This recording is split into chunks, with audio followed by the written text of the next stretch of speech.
My name is Abshar from Trisakti University. You already said that by doing a reclamation, it will harm the environment, right? And what do you think about Jokowi's reclamation program? Can I go home now? No. Okay, reclamation program.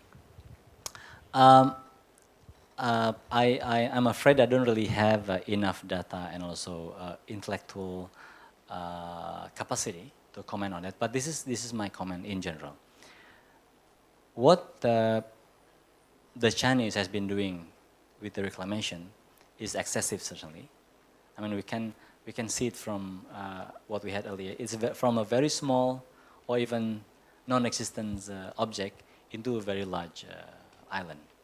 And that causes harm to the environment. Now, if you go back to what happens in Indonesia recently, we have reclamation in Jakarta, we have reclamation in Bali also, and in some other place. Even though, to my understanding, it is not the current president's program, because it took place already even before he became president, especially the one in Teluk Benua in Bali.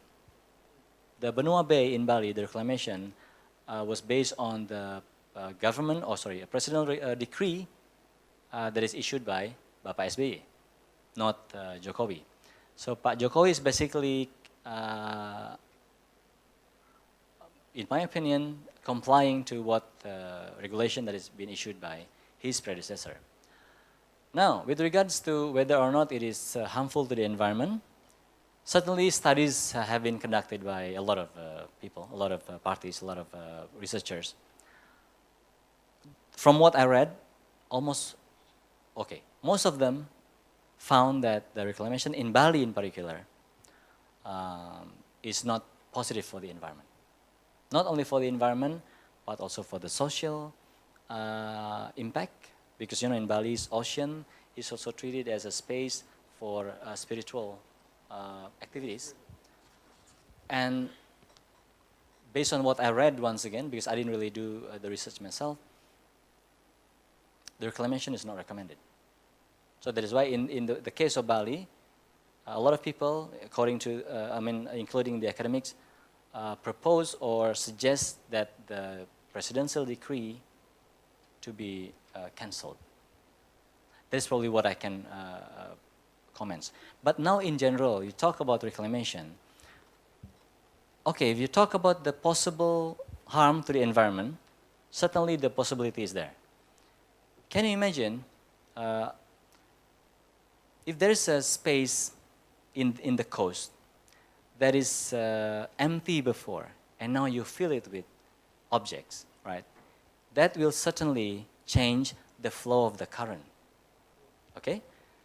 The change of the flow of the current might not disrupt the object, the newly built object, but it will eventually disrupt other objects, because the change of the flow of the current will then eventually cause a different problem to different space, different place in this region. So if you do the reclamation for one side, it might also cause a degradation or abrasion in the other side of the coast. That is basically from the physical perspective that I'm talking about. Second, biological perspective, you bring a lot of new substance from a strange place into that place to introduce them to the new environment, and then it might, the soil or the land that you bring from other place might contain a lot of strange organism. And can you imagine that organism could not fit well into the new environment? It might cause a lot more bigger problem than that.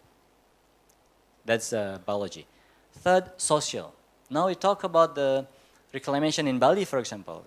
We have to see the purpose of the reclamation. If the purpose of the reclamation is really to build a real estate, which is very fancy, very expensive, only for a certain class of people, it will generate different classes or bring new classes in Bali, and it make affect a civilization class because of the difference of classes.